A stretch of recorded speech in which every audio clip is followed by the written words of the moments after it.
so many beautiful people. All of you are so beautiful. You make the world a better place. So happy to be living in this time.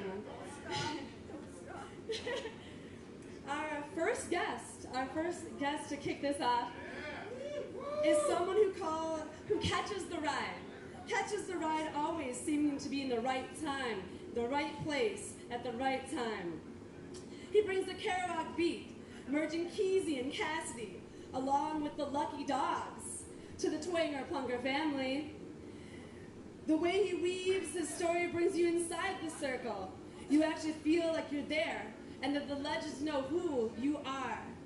As we are all a part of this epic ongoing story, can't wait for his next publication, and without further ado, I introduce to you Brian Hassett. Boom!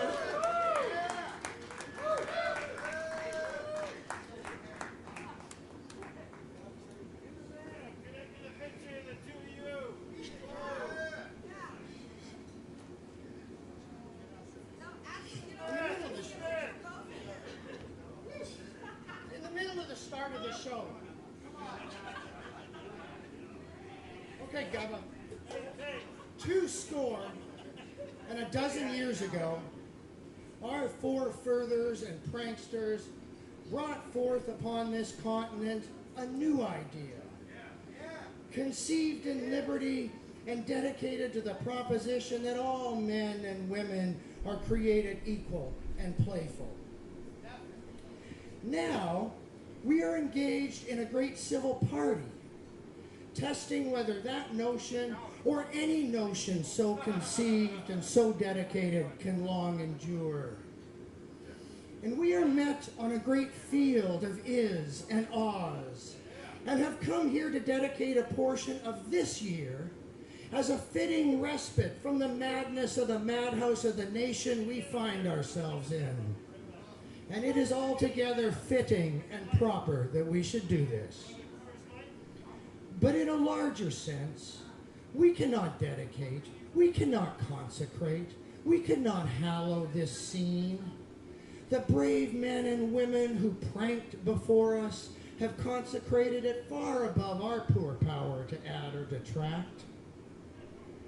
The world will little note, nor long remember what we say here, but it will never forget what the pranksters have built here. It is for us, the living, to be dedicated here to the unfinished work which they who first bust painted have thus far so nobly advanced. It is for us to be here dedicated to the great task remaining before us, that from these honored pranksters we take increased devotion to that cause for which they are still giving the last full measure of devotion.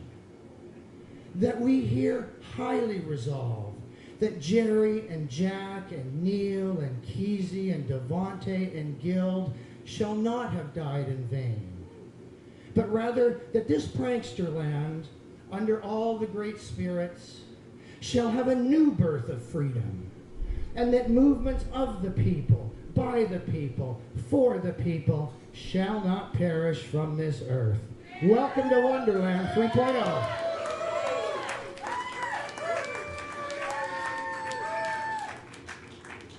So thank you, Wicked Witch of Gorgeous Beauty, wherever she got to, for that intro. And as you actually named it, the prankster address from the Gettysburg Address was from George and Anonymous here. I love hardly visible and anonymous are like the most visible and nameable of all the pranksters.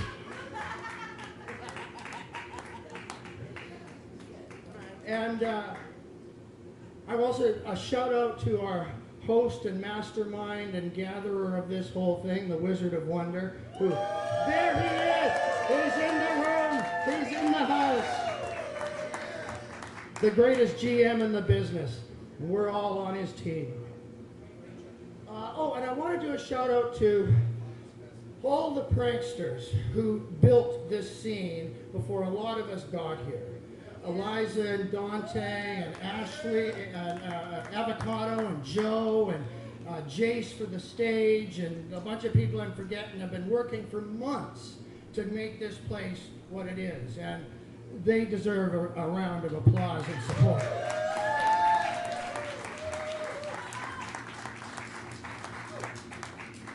And I also want to do a quick shout out to everybody, the first timers, because for some of us it's our third, and for a bunch of people it's their first. And so way to go for making it the first time, and I'm sure we'll be seeing you again. And that's right. And because they've traveled, the travelers, almost everybody here has traveled from far away. And I heard both Kesey and Gary Snyder have said the expression, I don't know where it came from, but we would travel 1,000 miles for a good conversation. And I think that's pretty neat. Both the Beats and the Pranksters cited that line wherever it came from, and a lot of people in this room live by that motto and have done so. I know it took me 2 days to get here, and I did it to have a lot of good conversations. So keep that in mind. And then the last thing I was going to riff on was the Beat Cafe. And I saw Float Poetry in a clip I think you published, Milton, where he talks about the snapping of fingers at the end of a performance. And that came from the Gaslight Cafe on McDougal Street in New York City, is where that started. And it was at 116 McDougal, underneath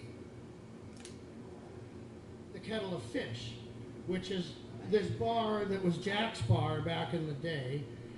And believe it or not, this is the newel, or the post at the end of a banister that leads down into the Gaslight. So it was right underneath this place. How cool is that, right? And it was a residential building, and it was old school, where the heat actually went up through air vents to the apartments above. And so by late at night, or by 11 o'clock, whatever, this, by 100 people, was too loud and would disturb the residents up and down in the building. And it was in that Gaslight Cafe in the late 50s that people started to snap their fingers for approval rather than clap. So that's where that history in our culture came from. Nice. Thought you might enjoy that. Yeah. Woo! That was doing it.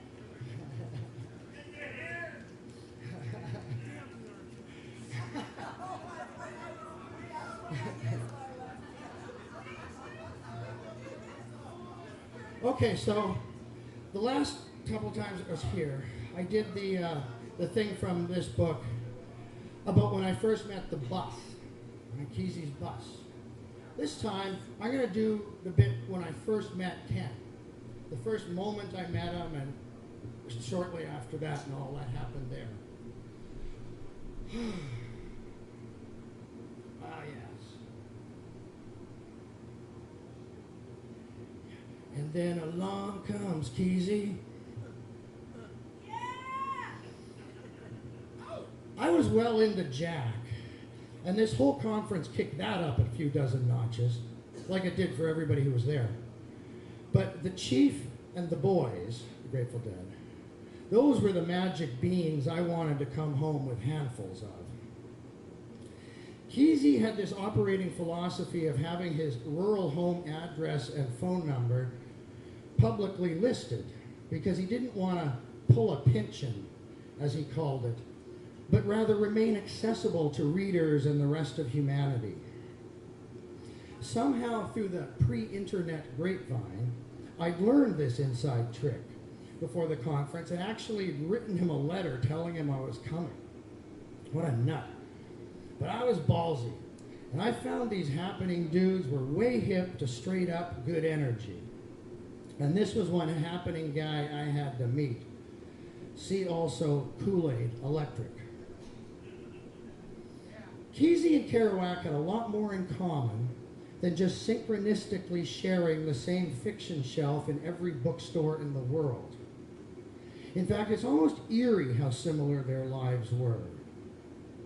They both grew up in low-income, working-class households in small towns just outside a major city not far from the ocean, Kesey in Springfield and Jack in Lowell, Mass. Both were strong of build and star athletes in their youth. Kesey a champion wrestler and Jack a star running back in football. Both got their big break by getting a scholarship or fellowship to the large liberal intellectual city on their respective coasts, San Francisco and New York. And both suddenly found themselves in a small but intense bohemian enclave with other writers who were so good they would become internationally known in their own right.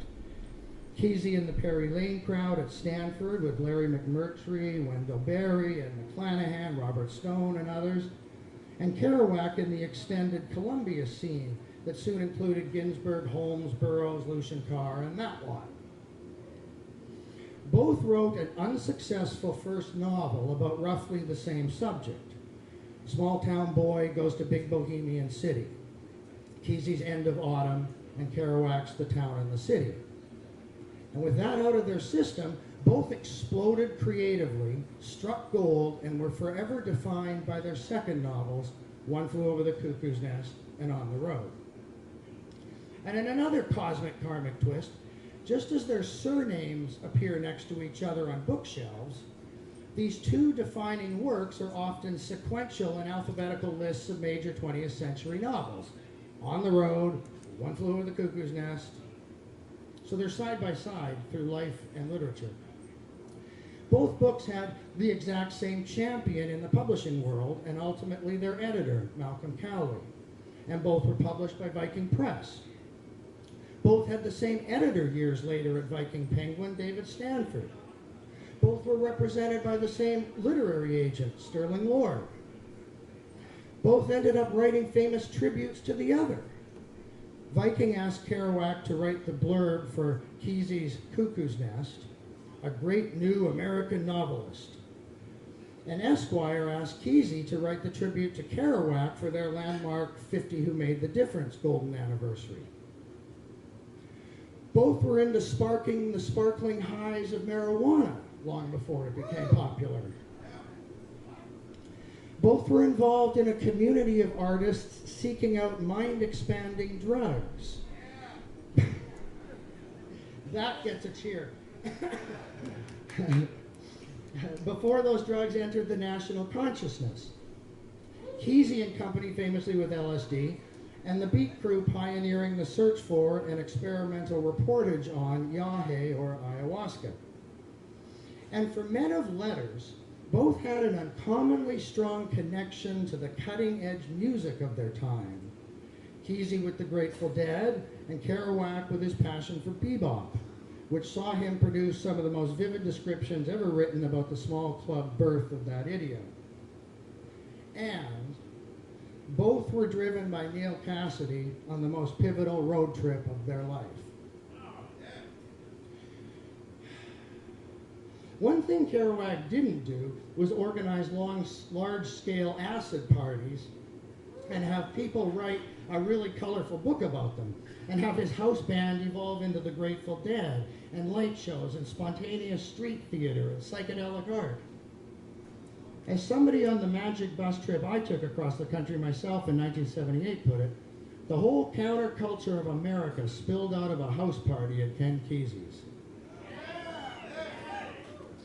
You can see why I was attracted to this particular conference participant and why I immediately parlayed myself into being Kesey's handler, the guy who was supposed to make sure he was where he was supposed to be. Good luck with that, kid. The first event was a big press conference with Allen and Burroughs. Actually, Ginsberg was at pretty much all of them. Every day we'd have one with a different headliner or two as the focus. Gregory, Burroughs, McClure, Abbey, Leary, etc. So over the arc of the conference, whatever day some press person might be covering it, there'd be at least one person one availability with Alan as the omnipresent moderating moderator. And of course, Keezy's late, way late. I called him at the house where he was staying, and he promised they were just leaving, like an hour ago. And while I was pacing back and forth out front, there was one of those comical incongruities of the festival. Alan's limo. Here's this guy promoting first thought, best thought poetry, which for your average practitioner doesn't produce enough lifetime income for one tank of gas, being driven around like a captain of industry. Oh, Captain, my Captain, our fancy ship awaits. The ship has weathered every storm and poverty abates. The beatnik in the Batmobile, the bats inside the belfries, the inmates in the driver's seat, and hell's about to freeze. Obviously, this wasn't his regular state of affairs. Alan wouldn't be Alan if he was some limo guy, and I wouldn't have hitchhiked 1,000 miles to hang out with a phony. But in the grand sink of it all, an old student of his had unexpectedly shown up and just become the proud owner of his own one-car limo service. So he volunteered to be Alan's wheels for the whole road show, joyously acting out that priceless passage in On the Road with Sal and Dean in the Cadillac. And after pacing back and forth and looking at my watch and the furthest cars driving in from anywhere near, Keezy finally just appeared, all alone, blissfully walking up the sidewalk a half an hour late. And I was quickly learning what was known there as Buddhist time in Boulder. Things were supposed to happen at a certain time, unless they didn't. At first, you're immediately struck by his size and stature. And I don't just mean literary reputation. This was a big man, a wrestler, with a tree trunk neck, a barrel chest, Popeye forearms, a mountain man with ruddy cheeks and glowing skin. But more impactful than anything was his ever-present smile, his big, easy, and infectious laugh, and the prankster twinkle perpetually flashing in his leprechaun eyes. "How was your trip here?" I asked. "Great, we drove 40 hours nonstop." And he turned and smiled a wide one in pride at their Cassidy-like achievement. In fact, I'd hear him tell people this all weekend. "All the way from Eugene," he'd say, emphasizing the first syllable and not the second, like he always did. And this sounded well and good and very on the road and in the spirit and all that. So I never broke it to the old guy that I got here from Portland, which is further, in 42 hours, and I didn't have a car. Smoke that in your pipe and hold it. As we speed walked up the sidewalk to the gig, he also shared it was a return trip. I looked at him. "My pa packed up the family and moved us from right near here to where we live now. I was born not far from here in Boulder, Colorado. Smack in the middle of the war, he up and moved us all to Oregon. Been there ever since. But this was my first home." And then, oh man, the press conference was something. I'll just say straight out, there are very few people I've been around who change a room just by walking into it. But Keezy's one of them. This was just the first time I would ever experience it. It has to do with energy. There's no other way to explain it. People radiate energy, and I saw the effects of Keezy's many times. He'd walk into a room and the whole space would change, even for people who didn't know who he was or that he was there. It would get louder, more animated. He was this huge splash in the energy pool, and ripples would roll across the room, hit the far wall, and come rolling back again. Mind you, he was also partnered with his Lieutenant Babs, the former Vietnam helicopter pilot and senior prankster who's got a bellowing baritone to match his big Oregon frame. So things change when they walk in a room, and they did to the nines in the Glenn Miller lounge at this press conference. Lined up next to each other were Babs, Ginsey, Ann Waldman, Bill Burroughs, and Ken Kesey. In front of the microphones and cameras and tape decks and standing room only reporters.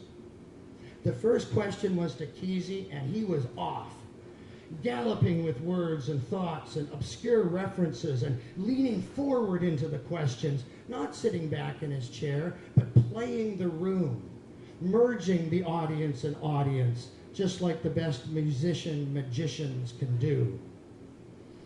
And he and Burroughs and Allen and Babs all chimed in on Jack being cutting edge now.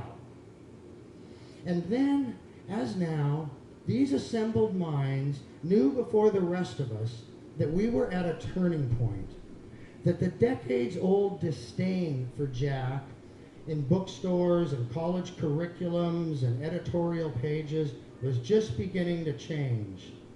Not long after this conference, you would never again walk into a bookstore and not find On the Road. Ken Kesey, Boulder 82.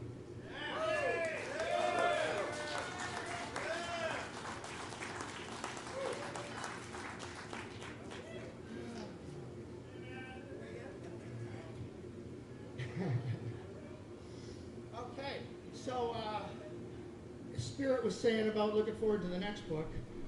Next year there's going to be this big Kerouac on Record book coming out on Bloomsbury with all of the Jack's connections to music. And praise be the spirits, I'm handling the Grateful Dead instead. I wouldn't have it any other way.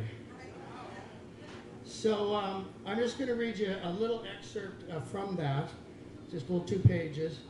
And judging by the reaction already, I think I've picked the right part, as you'll soon see. Another uncanny brotherly commonality between Jack and Jerry, besides both losing their fathers at a relatively young age, was how they both meticulously archived and preserved their own work. Whether due to an awareness of their legacy or simply for practical creative purposes, you're hard-pressed to find a writer who maintained better records or a band who recorded more performances.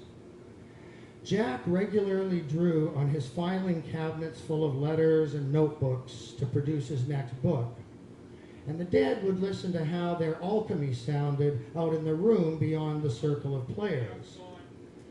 And both these archives would turn out to be invaluable historically and financially, as there were vaults of material that could be drawn on in the years after their passing.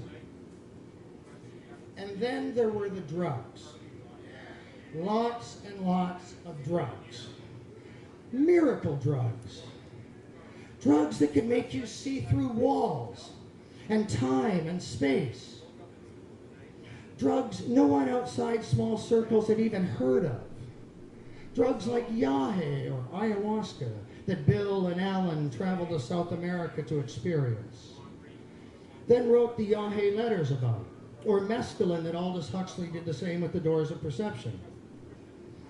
And wouldn't you know it, but just as the young warlocks were beginning to stir their cauldron, a great big bear ambled out of the woods and poured in a bucket of LSD. Hey, stage left, stage left, stage left. Thank you.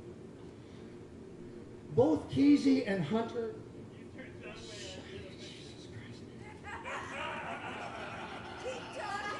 Fucking Canadians got balls up to their eyeballs.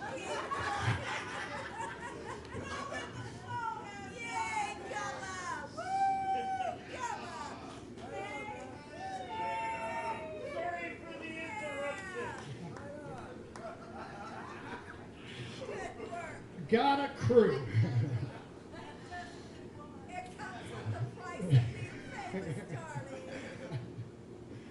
Both Kesey and Hunter participated in the government's early tests on the stage at the Veterans Admin Hospital in Menlo Park, circa 1959-60. And a young chemist on the scene named Augustus Owsley Stanley III, also known as Bear, knew how to decipher formulas in science books and recreate them in his basement. Suddenly, the mind-altering that Jack and Neil and the Beats had gone out of their way and into jail in pursuit of was available in 3D rainbows on the corner for $1. As Carolyn Cassidy describes in her rivetingly real Off the Road, Jack and Neil first experimented with peyote, to not much effect, but in 1952. Jack had another less than satisfactory experience on ether with the artist Jordan Belson in 1955. But a much more successful trip was taken on mescaline, the active ingredient in the peyote, in October 1959, prompting Jack to write a 5,000-word mescaline report and tell Alan in a letter right afterwards that he planned to take mescaline monthly and am raring to try lysergic next. After hearing Alan's recommendation following his first trip in May 1959, although Jack never followed through on either as far as we know. But he also added, if everybody in the world took mescaline but once, there would be eternal peace. He wrote Alan again about the trip in June the next year, still raving. When on mescaline, I was so bloody high, I saw that all our ideas about a beatific new gang of world people and about instantaneous truth being the last and final truth, etc., I saw them all as perfectly correct, as prophesied, as never on drinking or sober I saw it. Like an angel looking back on life that sees that every moment fell right into place and each had flowery meaning. Alan also mentioned that Jack took ayahuasca in October 1960 and claims he said, this was one of the most sublime or tender or lovely moments of all our lives together. But in a later letter, Jack referred to the visions of horror as bad as the ayahuasca vision. So it seems maybe he didn't process it very positively. Jack also took psilocybin with Timothy Leary and Alan at his apartment on East 2nd Street in January '61. And although he arrived already buzzed and caused Leary to have my first negative trip, as he later confessed to Alan, but Jack described the experience quite favorably in a letter to Leary. Quote, the faculty of remembering names and what one has learned is heightened so fantastically that we could develop the greatest scholars and scientists in the world with this stuff. There's no harm in sacred mushrooms if taken in moderation, and much good will come of it. This was also the trip where Jack said the now widely quoted, walking on water wasn't built in a day. He also wrote Alan about taking mushrooms one last time in December '61 and wanting to send a telegram to Winston Churchill, thinking on psilocybin, one baron to another, he'd understand. And although there's a photo of Jack taken by Alan in his 5th Street apartment in the fall of '64 captioned, a moment on DMT visions, Kerouac ultimately concluded of tripping, I wrote nothing of value on it, and he never went back. Where Jack and the Beats had come of age breaking open benzodrine inhalers and scrambling to find leafy ditchweed, their younger brothers and sisters were handed a silver platter with a psychedelic splatter. It was the same pursuit of higher consciousness, but at a new 60s space-age pace. Just as Jack was making leaps his father could never understand, so too did he have trouble keeping up with his offspring. Jack, Jerry, drugs, and pranksters.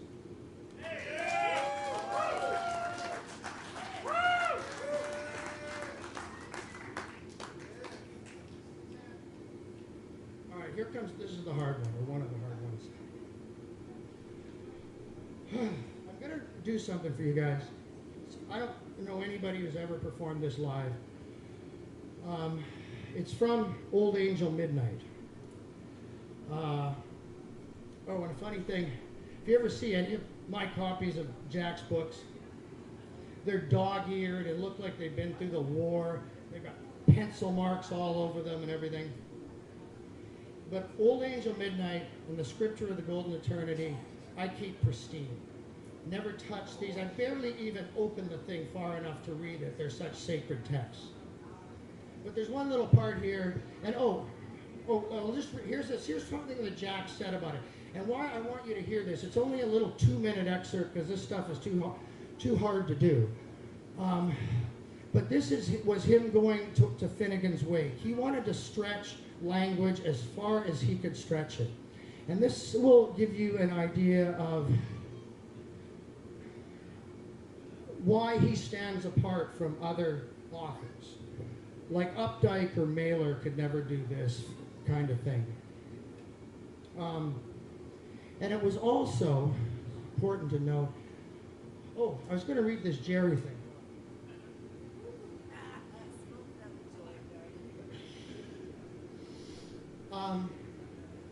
Garcia heard a record by Kerouac.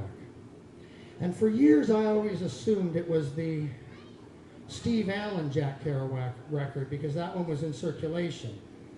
But he made this one other record on Verve in 1959-60 that, probably sold 500 copies ever.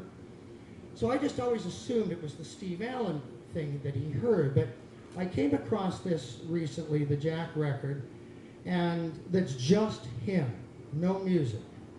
And now I'm quite sure that's what Garcia heard, okay?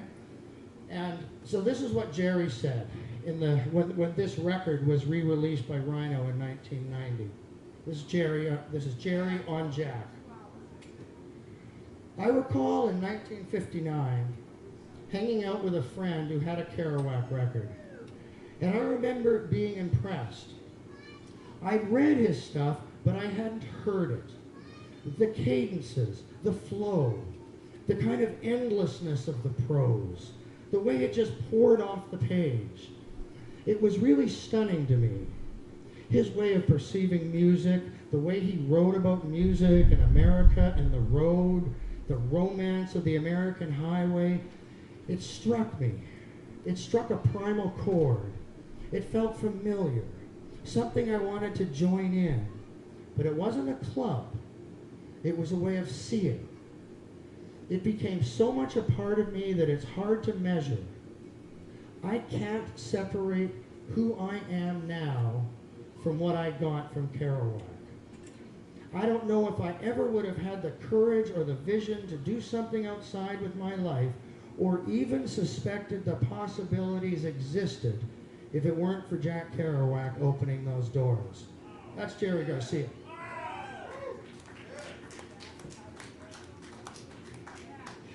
So this is part of what he heard, and this was Jack writing to his friend Bill Burroughs about this, what he was doing here, okay? And what you're going to hear 2 minutes of in a minute. Where's that kid crying? Okay. Where all the children cry. Right. Get those children crying.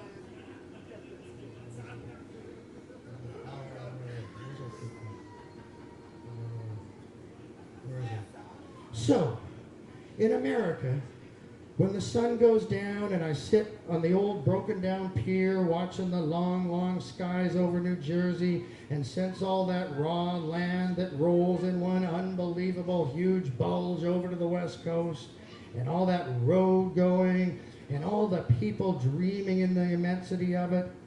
And in Wonderland, I know by now the children must be crying in the land where they let the children cry. And tonight the stars will be out because the rain has broken. And you don't know that God is Pooh Bear? And the evening star must be drooping and shedding her sparkler dims on the prairie, which is just before the coming of complete night that blesses the earth, darkens